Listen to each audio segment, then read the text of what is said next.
औज़ुबिल्लाहिमिनश्शैतानिर्रजीम बिस्मिल्लाहिर्रहमानिर्रहीम। Dear students, अस्सलाम वालेकुम वरहमतुल्लाहि वबरकातुहू। उम्मीद करता हूँ तमाम स्टूडेंट्स खैरियत से होंगे। आज की इस वीडियो के अंदर हम देखेंगे unit number 5 9th class physics, उसके कंस्ट्रक्टेड रिस्पांस क्वेश्चन। सबसे पहले आपके पास question number 5.1, can the kinetic energy of a body ever be negative? क्या किसी भी बॉडी की जो काइनेटिक एनर्जी है वो नेगेटिव हो सकती है या नहीं? तो आंसर के अंदर देखिए, काइनेटिक एनर्जी जो है वो कभी भी नेगेटिव नहीं हो सकती। उसकी ये रीज़न है कि आपके पास जो काइनेटिक एनर्जी होती है वो मैस और स्केयर ऑफ वेलोसिटी के रिलेटेड है। ये डिपेंड कर रही होती है मैथ के ऊपर और स्केयर ऑफ वेलोसिटी के ऊपर। क्योंकि आपको पता है कि किसी भी बॉडी का जो मैस है वो कभी भी नेगेटिव नहीं हो सकता किसी भी केस के अंदर। तो इसलिए जो वेलोसिटी को अगर आप नेगेटिव ले भी लें, अगर बॉडी की वेलोसिटी नेगेटिव हो, फिर जो आंसर है वो फिर भी पॉजिटिव होता है। उसकी रीज़न ये है कि आपका जो स्क्वायर होता है, वेलोसिटी का जो स्क्वायर है, जब हम नेगेटिव का स्क्वायर लेते हैं तो आपके पास जो नेगेटिव का स्क्वायर है वो पॉजिटिव के अंदर कन्वर्ट हो जाता है और ओवरऑल जो आपके पास आंसर आएगा वो क्या आएगा? Positive. Kinetic energy can not be negative because it is related to mass and square of velocity. ये कभी भी नेगेटिव नहीं हो सकती क्योंकि ये आपके पास मास और स्केयर ऑफ वेलोसिटी से रिलेटेड होती है। As mass can not be negative in any case, किसी भी केस में नहीं हो सकता। तो अब आपके पास वेलोसिटी अगर नेगेटिव लें तो जैसे आपको काइनेटिक एनर्जी का फार्मूला पता है, half M we square.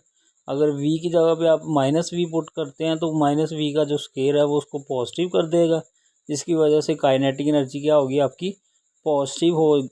Answer जो है वो आपके पास पॉजिटिव ही आएगा। किसी भी सूरत हाल के अंदर आपकी जो काइनेटिक एनर्जी है वो नेगेटिव नहीं हो सकती। इसके बाद है 5.2, which one has a greater kinetic energy, an object travelling with the velocity v और an object twice as heavy travelling with velocity of 1/2v। अब आपके पास दो ऑब्जेक्ट हैं, एक की जो वेलोसिटी है v है और जो दूसरा है वो पहले से डबल मैस में है और उसकी वेलोसिटी हाफ है। केस 1 के अंदर देखिएगा कि मैस जो है आपका m है और जो वेलोसिटी है वो v है, तो आपके पास जो काइनेटिक एनर्जी आएगी वो हाफ mv स्क्वायर के बराबर है। केस 2 के अंदर चलते हैं तो इसमें हमारे पास जो मैस है वो डबल हो जाएगा 2m और जो वेलोसिटी है उसकी हाफ लेंगे।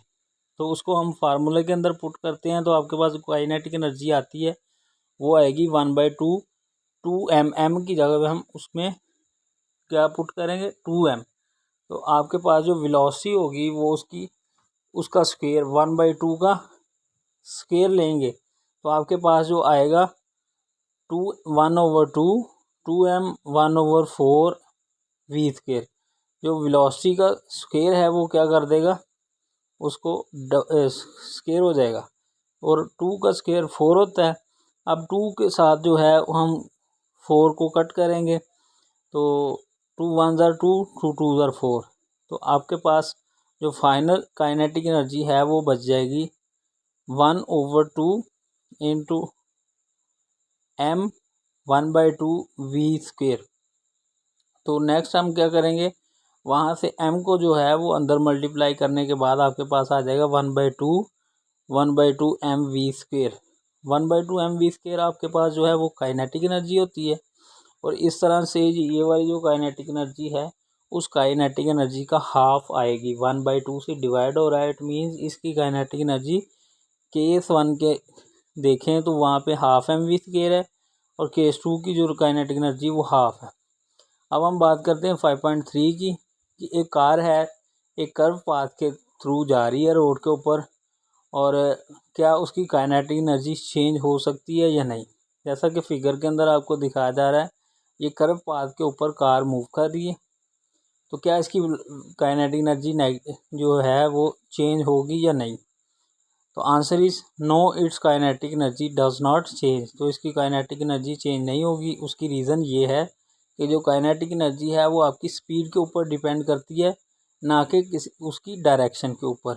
Since the car speed is constant चूँकि कार की स्पीड क्या है, कांस्टेंट है, ये गिवन है हमें, so it's kinetic energy remain the same, ये चेंज नहीं होगी बल्कि क्या होगी, सेम रहेगी, क्योंकि उसकी जो स्पीड है आपके पास वो क्या है जी, कांस्टेंट है, जिसकी वजह से उसकी जो काइनेटिक एनर्जी है वो सेम रहेगी।